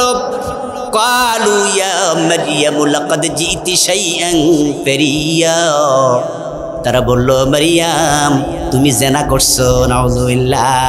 এই সন্তান তো জেনার ফসল। বলো তার পরিচয় কি? কার সাথে ব্যভিচার করেছো? ইয়া উখতা হারুন মা কানা আবুকা ইমরা সাউইন ওয়া মা কানাত উম্মুকা বাগিয়া। তোমার বাবা ভালো মানুষ ছিল, তোমার মা ভালো মানুষ ছিল, তুমি এটা কি করলা? মারিয়াম কি করলা? মারিয়াম চুপ করে আছেন, কথা বলেন না। তারা বারবার প্রেসার ক্রিয়েট করছে। ফাশারাত ইলাই। এক পর্যায়ে তিনি বিরক্ত হইয়া আঙ্গুল দিয়ে ইশারা করলেন কোলের শিশুর দিকে। তার পরিচয় যদি জানা দরকারি হয়, তাহলে আমারে আর প্রশ্ন করো না, তাকেই প্রশ্ন করো। ক্বালু কাইফা নুকাল্লিমু মা কানা ফিল মাহদি সাবিয়া। এবার তারা বলল, মারিয়াম চালাকি করো না, পিচ্চি বাচ্চা, কয়েক ঘন্টা বয়স, 1-2 দিনের বাচ্চা, সে কথা বলতে পারে নাকি? তোমাকেই কথা বলতে হবে, চালাকি করো না। বলো কার সাথে জানা করেছো, তার পরিচয় কি বলো? হযরত ঈসা নবী মায়ের কোলে শুয়ে সব শুনতেছে। ওনার মায়ের চরিত্র অভিযোগ তারা করছে। হযরত ঈসা নবী মায়ের কোলে কথা বলা শুরু করে দিয়েছেন। ক্বালা ইন্নী আব্দুল্লাহ আতানিয়াল কিতাবা ওয়া জাআলানি নাবিয়্যা। আওয়াজ দিয়া বলুন সুবহানাল্লাহ। ঈসা আলাইহিস সালাম মায়ের কোলে শুয়ে বলছেন, নি আব্দুল্লাহ, আমার পরিচয় জানতে চাও তাহলে জেনে নাও। আমার পরিচয় হলো আমি আল্লাহর বান্দা, আল্লাহর গোলাম। নিজেকে আল্লাহর গোলাম পরিচয় কে দিলেন? বলেন বলেন, কে দিলেন? কিন্তু 250 কোটি খ্রিস্টানরে প্রশ্ন করো ঈসার পরিচয়, ওয়াকালাতিন নাসারাল মাসীহ ইবনুল্লাহ। আল্লাহ বলে কোরআনে, এই খ্রিস্টানগুলা বলে ঈসা আল্লাহর গোলাম না, ঈসা আল্লাহর ছেলে। ঈসা কয় আমি আল্লাহর গোলাম, উম্মতে কয় না না না, গোলাম কইলে দাম কইমা যাবে। গোলাম মানে চাকর। আমাদের নবীর আমরা আল্লাহ চাকর কমু না, বরং বাপ যেহেতু নাই তো আল্লাহর ছেলে বানাই দেয়, আল্লাহরে বাপ বানাই দেয়। নাউজুবিল্লাহ বলেন। আল্লাহরে বাপ বানায় দিলে নবীর দাম বাইরা যাবে। আচ্ছা, আল্লাহরে বাপ বানাইলে ইমান থাকবে তো? তো দাম বাড়াইতে যা কি করলো? ইমান শেষ। আমাদের দেশেও কিছু লোক রাসূলের সম্মান নিয়ে বাড়াবাড়ি করতে যাইয়া রাসূলকে আল্লাহর সমান বানাইয়া দেয়। নাউজুবিল্লাহ বলেন। কেউ কেউ তো আল্লাহ সে বড় বানাই দেয়। আস্তাগফিরুল্লাহ। সহিহ বুখারীতে আসছে, قال النبي صلى الله عليه وسلم لا تطروني كما اطرت النصارى ابن مريم। প্রিয় নবীজি বলেছেন, ঈসাকে নিয়ে বাড়াবাড়ি করতে করতে তার উম্মতেরা যেমন সীমালঙ্ঘন করেছে, ও আমার উম্মত শোনো, আমার সম্মান বাড়াতে যায় সীমালঙ্ঘন। ইন্নী আব্দুল্লাহ ওয়া রাসূল। আমাদের লাকসাম থেকে একজন হুজুর ওয়াজ করতে আসতো আমাদের 14 গ্রাম।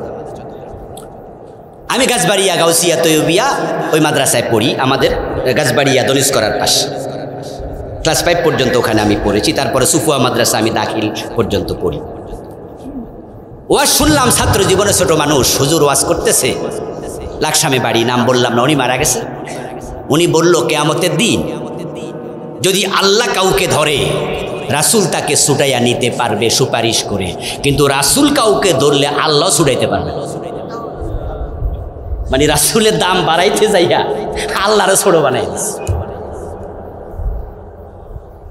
रसूल सल्लल्लाहु अलैहि वसल्लम सम्मान नहीं बाराबारी करते गए बोले मोहम्मद खुदा नहीं, अगर खुदा से जुदा भी नहीं को मोहम्मद खुदा ना तब खुदा से आलादा हो की कय अल्लाह हलेन खालेक और आमरा की नबी मोहम्मद की मखलूक खालेकेर साथे मखलूकेर कोनो तुलना चले ना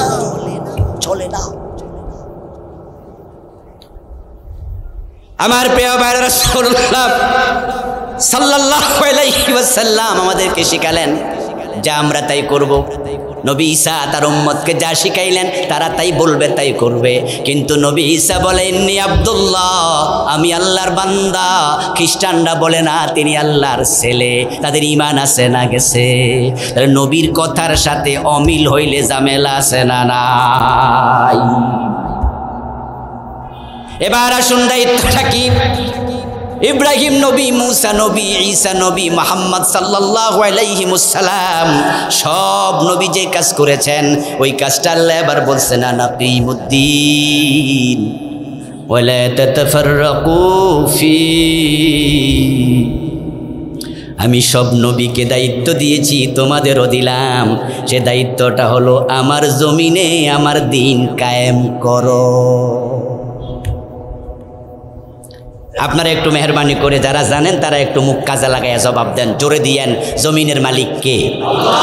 জমিনটা কার? তাহলে আল্লাহর জমিনে দিন কায়েম হবে কার? জমিন যার দিন হলবে শুধুই। আমাদের দিনের নাম কি? মাশাআল্লাহ, দিনের নাম কি? আল্লাহর কাছে ধর্ম আছে কয়টা? ইন্নাদ দীনা ইনদাল্লাহিল ইসলাম। কনসেপ্ট ভুল যেন না হয়। ইসলাম সর্বশ্রেষ্ঠ ধর্ম এ কথা ঠিক নয়, ইসলাম একমাত্র ধর্ম এটাই ঠিক।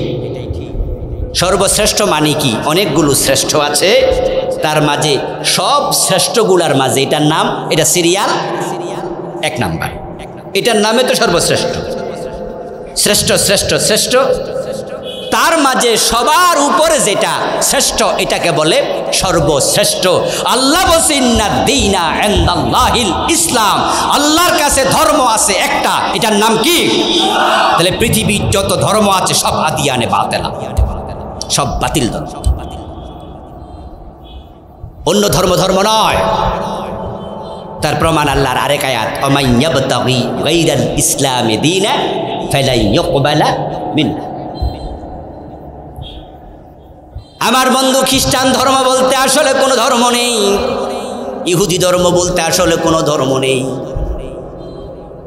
ধর্ম নবী ঈসার ছিল ইসলাম, নবী মুসার ধর্মের নামও ইসলাম। কারণ এই যে ইসলাম ধর্ম, মুসলিম জাতি এই নামটা রেখেছে নবী ইব্রাহিম, মিল্লাতা আবিকুম ইব্রাহিম হুয়া সাম্মাকুমুল মুসলিমিন। আমাদের যে মুসলিম নামটা এটা নবী ইব্রাহিম রেখেছে। এবার আপনারা আসুন, আমি যে বললাম খ্রিস্টান ধর্ম বলতে কোনো ধর্ম আসলে নেই, ইহুদি ধর্ম বলতে স্বীকৃত কোনো ধর্ম নেই, এগুলো ওদের বানানো কথা। ধর্ম একটা, সেটা ইসলাম। তার প্রমাণ নবী ইব্রাহিম আমাদের নাম রেখেছেন মুসলিম, ধর্মের নাম ইসলাম। এবার নবী আছেন ঈসার কাছে। ঈসা কোন জাতির নবী? বনি ইসরাইলের নবী। হযরত মূসা কোন জাতির নবী? বনি ইসরাইলের নবী। আচ্ছা, বনি ইসরাইলটা কে? ইসরাইল হলো হযরত ইয়াকুবের নাম। ইয়াকুবের বাবার নাম ইসহাক, ইসহাকের বাবার নাম ইব্রাহিম। তাহলে বোঝা গেল ইব্রাহিম যদি নাম রাখে মুসলিম, তাহলে তার সন্তান ইসহাকও মুসলিম, তার সন্তান ইয়াকুবও মুসলিম, তার পরবর্তী প্রজন্ম বনি ইসরাইল সবাই মুসলিম। আমাদের ধর্ম ইসলাম, আমরাও মুসলিম। যদি নবী ঈসা, নবী মুসা, ইব্রাহিমের আগে হতো তাহলে এখানে প্রশ্ন থাকতো, হতেও পারে তাদের ধর্ম আল্লাহর ধর্ম ছিল। কিন্তু যেহেতু ইব্রাহিম বলেছেন মিল্লাতা আবিকুম ইব্রাহিম হুয়া সাম্মাকুমুল মুসলিমিন, তিনি আমাদেরকে মুসলিম বলেছেন, তার পরবর্তী তার প্রজন্ম তারা মুসলিমই হবে। সব নবীর ধর্মের নাম ইসলাম। এখন ইসলাম কায়েম করো, আনাকিমুদ্দিন, তোমরা দিন কায়েম করো। দিন শব্দের জায়গায় ইসলাম লাগাইয়া দেন, ইসলাম কায়েম করো। এখন ইসলাম কায়েম করার জন্য সূরা সূরাতে আদেশ দিলেন কে? একটু দয়া করে বলুন না, আদেশ দিলেন কে? 53 বছরে 92% মুসলমানের দেশে ইসলাম কায়েম আছে নাকি? তাহলে এই আল্লাহর আদেশ এই জাতি মানে নেই।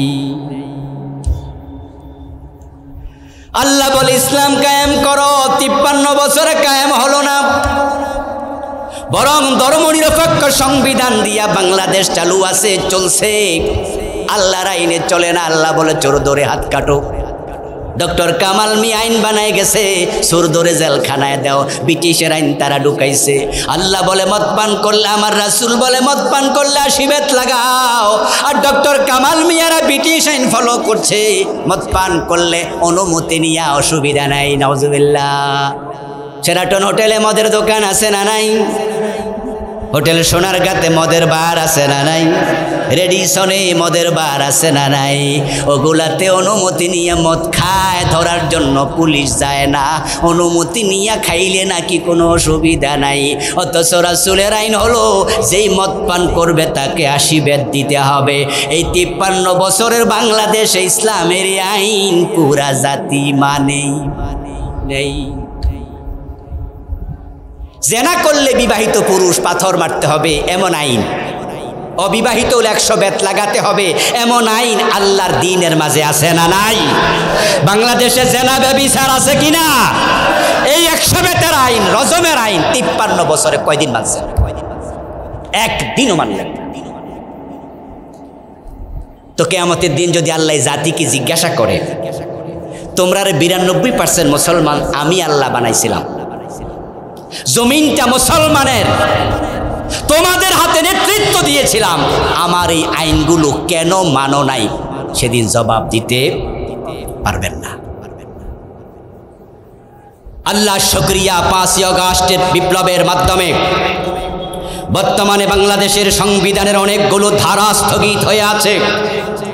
সংসদীয় পার্লামেন্ট স্থগিত, প্রধানমন্ত্রীর পদ স্থগিত। এমনইভাবে মন্ত্রী পরিষদ স্থগিত, সংবিধানের অনেকগুলো ধারা মুখ থুবড়ে পড়েছে। বিপ্লবের কারণে সংবিধান অনেকটা অকেজু হয়ে গেছে।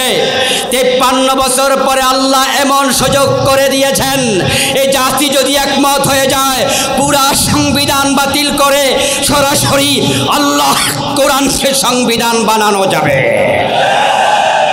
এই সুযোগ বর্তমানে আছে না নাই? এই সুযোগটা কাজে লাগানো দরকার আছে না নাই?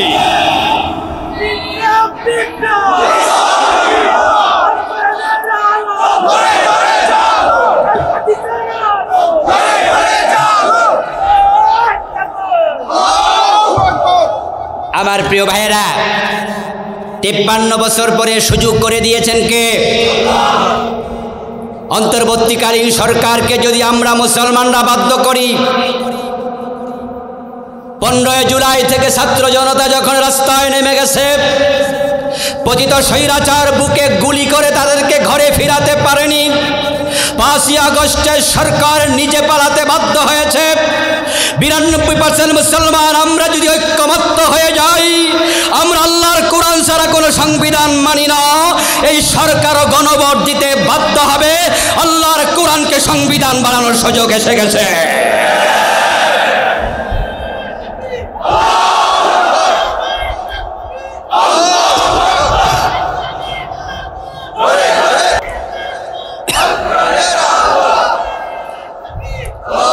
আমার প্রিয় ভাইরা, এই সুযোগ দিয়েছেন কে?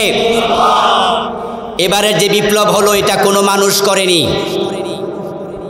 এটা কোনো মানুষ করেনি। মানুষরা হতাশ হয়ে গিয়েছিল, বরং এটা সরাসরি আরশের মালিক করেছে। অশিলা ছিল কিছু ছাত্র, বরং আমরা যারা বিরোধী দলে ছিলাম আমরা হতাশ হয়েছিলাম।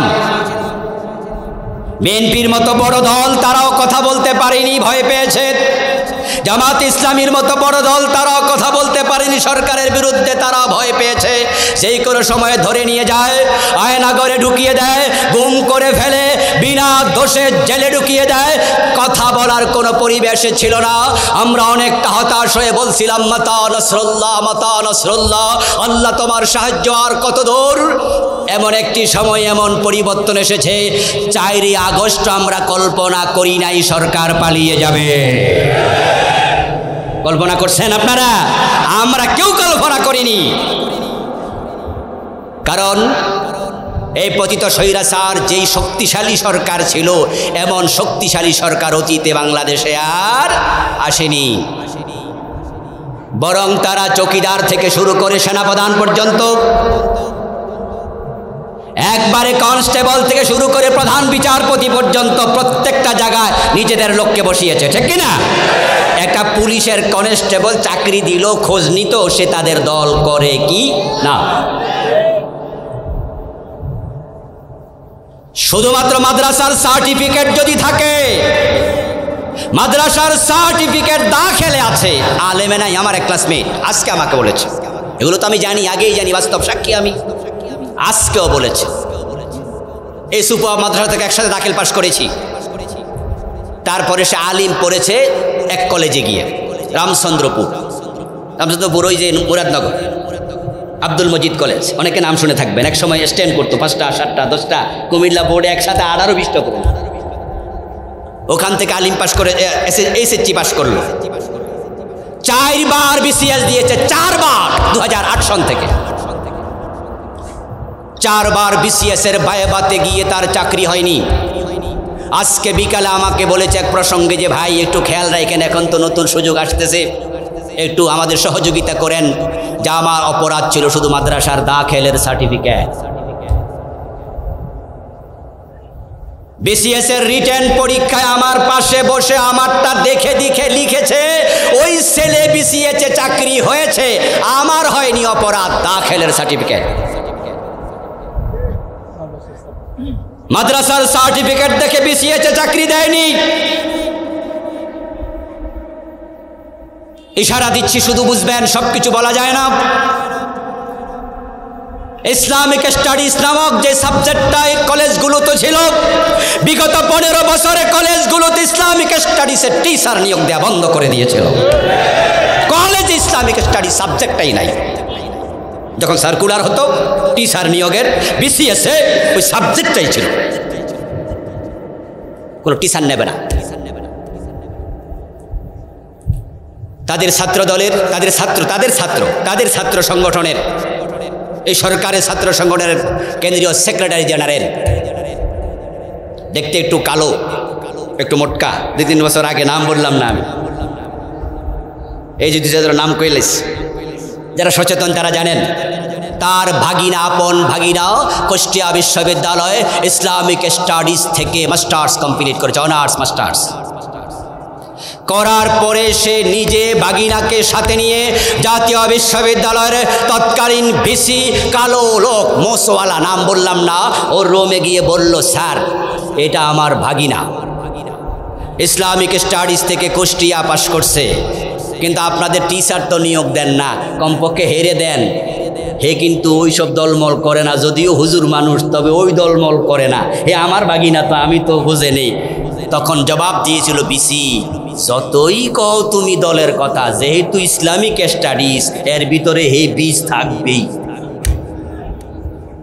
এবং বিসি বলেছিলেন যে আমার হাত দিয়ে তার চাকরি হবে না।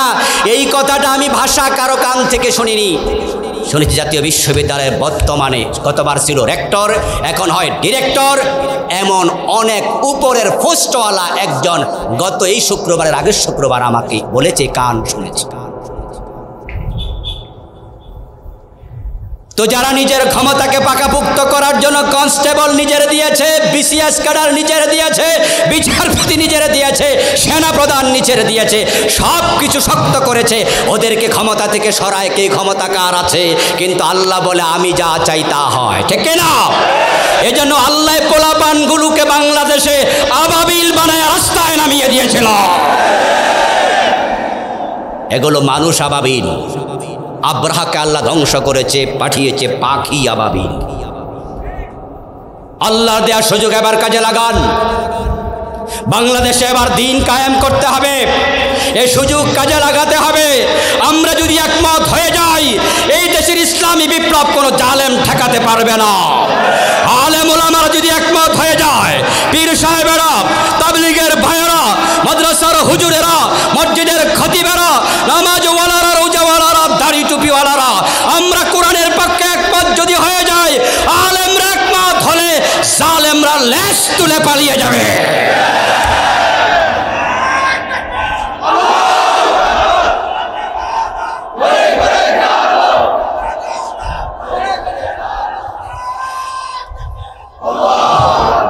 আমার প্রিয় ভাইরা, আল্লাহর দেয়া সুযোগ। আচ্ছা, আল্লাহ যখন নেয়ামত দেয়, নেয়ামতের হিসাব নেবে না? আত্মসমালোচনা করবেন কিন্তু। যে ইসলাম কায়েমের কথা আমি এতক্ষণ ধরে বলছি, ওই ইসলাম কি আমার একা? কথা বলেন, ইসলাম কি আমার একা? ইসলাম কি আপনার ধর্ম নয়? আমি তো আপনার ধর্মের কথা বলছি। আচ্ছা, ইসলাম যদি কায়েম হয়, কোরআন যদি ক্ষমতায় যায়, সংসদে যায়, আমাদের কি কোনো লস আছে? বরং লাভ আছে না নাই? কোরআনের মাঝে শান্তি আছে কিনা? সমৃদ্ধি আছে কিনা? সেই কোরআন জাহিলিয়াতকে পরিবর্তন করে দিয়েছিল। এ কোরআন আসার আগে বাবা মা মিলে সন্তান জীবিত কবর দিত, বাবা মা ছেলে মেয়ে এক টেবিলে মদ পান করত, ডাকাতি, ছিনতাই, রাহাজানি, লুট, ধর্ষণ, খুন, হত্যা সমাজে পেশার স্বীকৃতি পেয়েছিল। কথায় কথায় মানুষ মানুষকে হত্যা করত। জাহিলিয়াতের যুগ পরিবর্তন করে নবী মুহাম্মদ বললেন, খায়রুল কুরুনি করনি। কোরআন আসার পরে আমার যুগ হয়ে গেল পৃথিবীর সর্বশ্রেষ্ঠ যুগ। যে কোরআন শান্তি দূর করেছে। ফারুক আজম ওমরের জামানায় আমরা কি দেখেছি? অর্ধ দুনিয়ার সম্রাট ওমর গাছতলায় একা একা ঘুমাতো, বডিগার্ডের কোনো প্রয়োজন ছিল না। শুধুমাত্র শান্তি আমরা দেখিনি, দেখেছি সমৃদ্ধি। হযরত ওমরের জামানায় জাকাত বিভাগের কর্মচারী জাকাতের টাকা কাঁধে নিয়ে ঘুরত, জাকাত খাওয়ার লোক ছিল না। আমাদের দেশ আল্লাহর এত বড় নিয়ামতপূর্ণ দেশ, যেই দেশে গাছ উৎপাদন করতে খরচ লাগে না। আপনারা সৌদি আরব যারা গিয়েছেন দেখেছেন, ওই দেশের গাছতলাতে দেখেছেন পানি দিতে হয়, পানি প্রতিদিন পানি দিতে হয়। দুবাই যারা গিয়েছেন, এখানে তো দুবাইয়ের অনেক লোক আছেন, এই রমাদানেও আমি দুবাই গিয়েছিলাম। দুবাই রাস্তার দুপাশে কত সুন্দর ফুল বাগান দেখবেন, লম্বা সারি আছে। সেখানে প্রতিটা গাছের পাশেই পানির জন্য নালা আছে, নল আছে, পানি দিতে হয়, না হয় মরে যায়। আর সোনার বাংলায় তো চমৎকার আবহাওয়া, এখানে খেয়ে যদি আমের আটি ফেলে দেন কয়েকদিন পরে গাছ হয়ে আম উৎপাদন হয়। এই দেশে যদি পাখি কোথাও একটি লাউ খায়, ওই পাখি যদি আবার পায়খানা করে, পাখির পায়খানা থেকে লাউ গাছ জন্ম নিয়ে লাউ ধরা শুরু হয়ে যায়।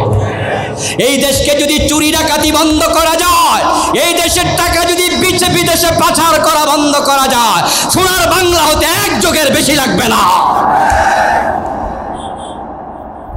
ইসলাম আসলে চুরি থাকবে না, চুরি করলে হাত কেটে দেওয়া হবে। ডাকাতি থাকবে না, সরে দেওয়া হবে। মদ থাকবে না, 100 বেদ দেওয়া হবে। জেনা থাকবে না, 100 বেদ দেওয়া হবে। অন্যায় কেউ করবে না, শান্তি ফিরে আসবে। আমরাও ঘরের দরজা খুলে ঘুমাবো, চুরি হবে না। দেশের টাকা যদি দেশে কাজে লাগানো যায়, 1 কোটি টাকা, 20 লাখ টাকা খরচা ধরে 80 লাখ টাকা দিয়ে রাস্তা করা যায়। 80% যখন কাজে লাগবে, একটা রাস্তা একবার করলে আগামী 20 বছর করা লাগবে না। দেশ উন্নতি তরতর করে হবে। কিন্তু এখন তো 1 কোটি টাকা বাজেট হলে 30 লাখের কাজ হয়, 70 লাখ চুরি করে খেয়ে ফেলে।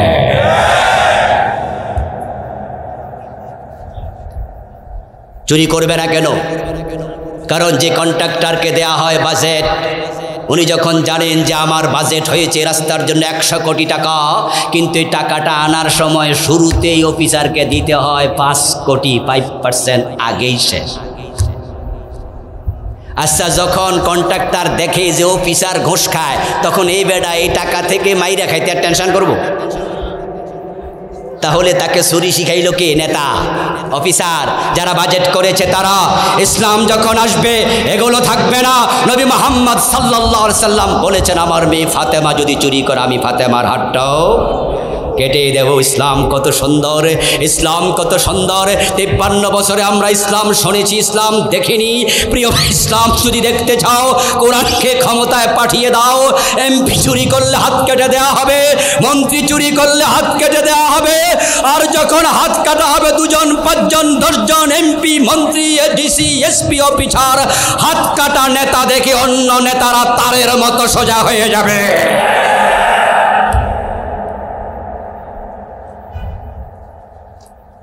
যে চোর এমপি আছে, চোর মন্ত্রী আছে, তাদের যদি হাত কেটে দেয়া যায়, পরের বছর নির্বাচন আইব, দাঁড়াইব। কারণ নির্বাচনী জনসময় হাত তোলা দিব কেমন? এটা তো লুকাই রাখা লাগবে। ঠিক নয় কি? ঠিক নয় কি? কেন জনসভা আইয়াতে এরম করে? এই যে এরম করতেছে, হাতে তো নাই। এই হাত দেখে অন্যরা শিক্ষা নেবে, সোজা হয়ে যাবে। দেশটাকে সোনার বাংলা করতে বেশি দিন লাগবে না। বঙ্গবন্ধু বড় স্বপ্ন দেখে দেশটা স্বাধীন করেছিলেন। জীবনের ঝুঁকি নিয়ে তিনি স্বাধীনতার ঘোষণা 7ই মার্চ দিয়েছিলেন। এবারের সংগ্রাম, স্বাধীনতার সংগ্রাম, এই ঘোষণা হালকা কোনো ঘোষণা নয়। কারণ সেই ঘোষণার বাস্তব প্রতিফলন যদি না ঘটত, রাষ্ট্রদ্রোহিতার মামলায় বঙ্গবন্ধুকে পাকিস্তানিরা ফাঁসি দিয়ে দিত। বিষয়টা স্বাভাবিক ছিল না। শহীদ জিয়া স্বাধীনতার ঘোষণা দিয়েছেন বড় সাহস নিয়ে। কারণ আপনারা জেনে থাকবেন, তিনি সেনাবাহিনীর মেজর ছিলেন। আর যখন তিনি শপথ করেছিলেন সেনাবাহিনীর অফিসার হিসাবে, পাকিস্তান সংবিধানের আলোকে পড়েছিলেন। আর বাংলাদেশকে বিচ্ছিন্ন করে স্বাধীনতার ঘোষণা দেয়া, পাকিস্তানের বিরুদ্ধে যাওয়া, তাকেও রাষ্ট্রদ্রোহের মামলায় ফাঁসি দেয়া হতো। অনেক স্বপ্ন নিয়ে তারা দেশ স্বাধীন করেছিলেন। কিন্তু 2 বছরের ব্যবধানে বঙ্গবন্ধুর স্বপ্ন ভেঙে গেল। তিনি আফসোস করে বললেন, মানুষ পায় স্বর্ণের খনি, আমি পাইছি। তিনি বলেছিলেন, আমার ডানে চোর, আমার বামে চোর, আমার সামনে চোর, আমার পিছনে চোর। আমি বলি চোরগুলার চোর নাই, এগুলো এখন ডাকাত হয়ে গেছে। এই চোর, এই লুটেরা দল, লুটপাটকারীদেরকে থামাতে হলে আল্লাহর কোরআনের আলোকে হাত কাটা দরকার আছে না নাই? আপনার ইসলামের কথা বলছি, যে ইসলাম আমার আপনার, আল্লাহর দেয়া সুযোগ। বলেছে কিন্তু সুম্মা লাতুসআলুন্না ইয়াউমাইযিন আনিন নাঈম। স্মরণ করিয়ে দিচ্ছি আল্লাহর কোরআনের কথা, যে নিয়ামত আমি আল্লাহ দিয়েছি, সে ব্যাপারে তোমাদেরকে কিয়ামতের দিন প্রশ্ন করা হবে। যেই বিপ্লব আমরা করতে পারিনি আল্লাহ করে দিয়েছে এবার। আরে ভাই আল্লাহ করছে কেমনে? আপনারা বলবেন যে হুজুর আপনি কি কোন ফলাফানে না করছে। আমি বলবো না রে দোস্ত, কারণ এবার রাস্তায় নেমেছে, আমি নিজের চোখে দেখেছি। মাত্র 12 বছর 10 বছরের শিশু রাস্তায় নেমেছে। ওদের কলিজার মাঝে সাহস দিয়েছে কে? মা তার সন্তানকে নিয়ে রাস্তায় নেমে গেছে, ভাই তার বোনকে নিয়ে রাস্তায় নেমে গেছে, বাবা তার অবুর সন্তানকে নিয়ে রাস্তায় নেমে গেছে। আমাদের বোনেরা রাস্তায় নেমে এমন বক্তৃতা দিল, আশ্চর্য হলাম। ঢাকা ইউনিভার্সিটি পড়ুয়া এক বোন বলছেন পিছনে যাওয়ার আর কোনো সুযোগ নাই, কারণ পিছনে পুলিশ, সামনে স্বাধীনতা। এই মেয়েটাই বক্তৃতা যখন দেয় তখন কিন্তু 5ই আগস্টের বিপ্লব হয়নি, আগে বলেছে। আমাদের কুমিল্লার এক মেয়ে, ঢাকা বিশ্ববিদ্যালয়ের প্রফেসর ডক্টর সায়মা আফা, উনি বলেছিলেন কয়জন মারবা? 1 জন মারলে 10 জন আসবো, 10 জন মারলে 100 জন আসবো, তোমাদের উপর আল্লাহর অভিশাপ পড়বে। আরশ কাঁপতেছে। এমন সাহসী বক্তৃতা দেওয়ার মতো হিম্মত তাদের কলবের মাঝে ঢুকিয়েছে কে? শহীদ আবু সাইদ বুকে যখন তাজা গুলি বারণ করলেন, বুক জাজরা করে দেয়া হলো। তার গুলি দেখে, বুক জাজরা হওয়া দেখে আমাদের ছাত্র জনতা পালিয়ে যায় নাই, পরের দিন আবার রাস্তায় এসেছে দলে দলে। এতে বোঝা যায় আবাবিলের মতো তাদেরকে আল্লাহ রাস্তায় নামিয়ে বিপ্লব করে দিয়েছে। এই বিপ্লবকে মূল্যায়ন করতেই হবে।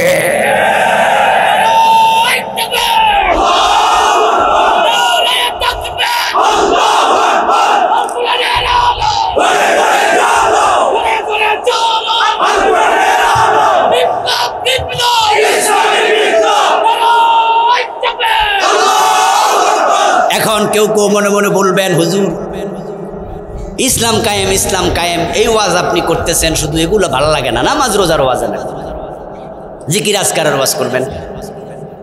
ইসলাম কায়েমের কথা শুনলে কারা ভয় পায় জানেন? যারা হাত কাটার ভয়ে আছে। চোরের হাত কাটবো, আমরা কি আপনাদের হাত কাটবো বলছি? পাবলিকের হাত কাটবে? চোরের হাত কাটা আপনার সমস্যা কি? সমস্যা আছে, কারণ আয়নার সামনে দাঁড়ালে আয়নার ভিতরে চোর দেখা যায়। উনি আয়নার সামনে দাঁড়ালে উনি দেখে আয়নার ভিতরে তো হেডে চোর। তো হাত যদি হুজুররা কাইটা দে পাত খামো কি দিয়া? এই জন্য কোরআনের আইনের বিরুদ্ধে কথা বলে, কোরআনের আইনের কথা শুনলে চুলকানি শুরু হয়ে যায়। এবার সময় এসেছে আমরা কাজে লাগাবো ইনশাআল্লাহ। আমরা ঐক্যমত্য হলে এবারই কোরআন সংসদে ঢুকবে ইনশাআল্লাহ। এই জন্য আসুন আমরা ভেদাভেদ ভুলে যাবো। এবার আমরা আলেমরা অনেক ইখতিলাফ আগে করেছি, এবার থেমে যান, নয় আলেমরা আল্লাহর কাঠগড়া আসামি হবেন। আমিন। কেউ জোরে বলেন, বলেন, আস্তে বলেন, বলেন। হাত নাভির নিচে বাঁধেন, বাঁধেন।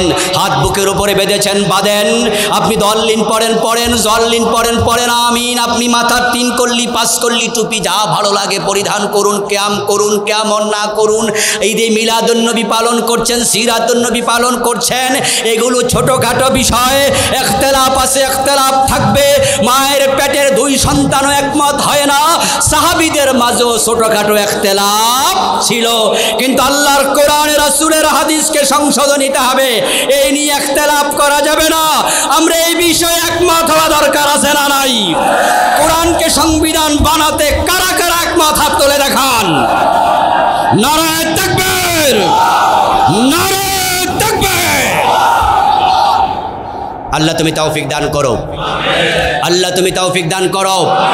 প্রিয় ভাইয়েরা, আপনাকে যদি প্রশ্ন করি আপনি আমিন আসতে কেন বলেন? আপনি জবাব দেন হুজুর হাদিসে আছে আমিন আসতে বল, তাই? ওকে। আপনি কেন জোরে বলেন? উনিও বলে হুজুর হাদিসে আছে তাই জোরে বল।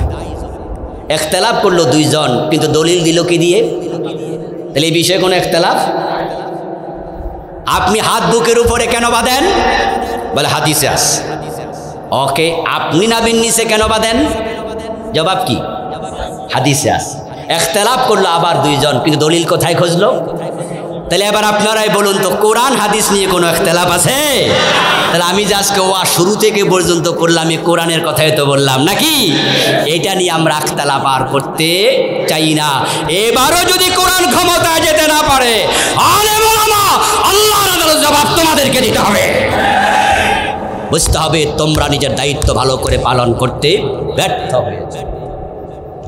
এই জন্য আজকের মাহফিলে যে সমস্ত আলেম ওলামা আছেন, কোরআন প্রেমিক জনতা আছেন, সবাইকে বিষয়ে একমত হওয়ার আহ্বান জানাচ্ছি। আল্লাহ বলছি দিন কায়েমের ব্যাপারে কোনো মতবিরোধ করা যাবে না, আমরা মতবিরোধ করব না ইনশাআল্লাহ। আল্লাহ তাআলা আজকের মাহফিল থেকে কোরআনের পক্ষে ঐক্যবদ্ধ হয়ে ভূমিকা রেখে কোরআনকে আগামীর সংসদে পৌঁছানোর জন্য যা করা দরকার আল্লাহর কাছে সে তৌফিক চেয়ে শেষ করছি। আসসালামু আলাইকুম ওয়া রাহমাতুল্লাহি ওয়া বারাকাতুহু।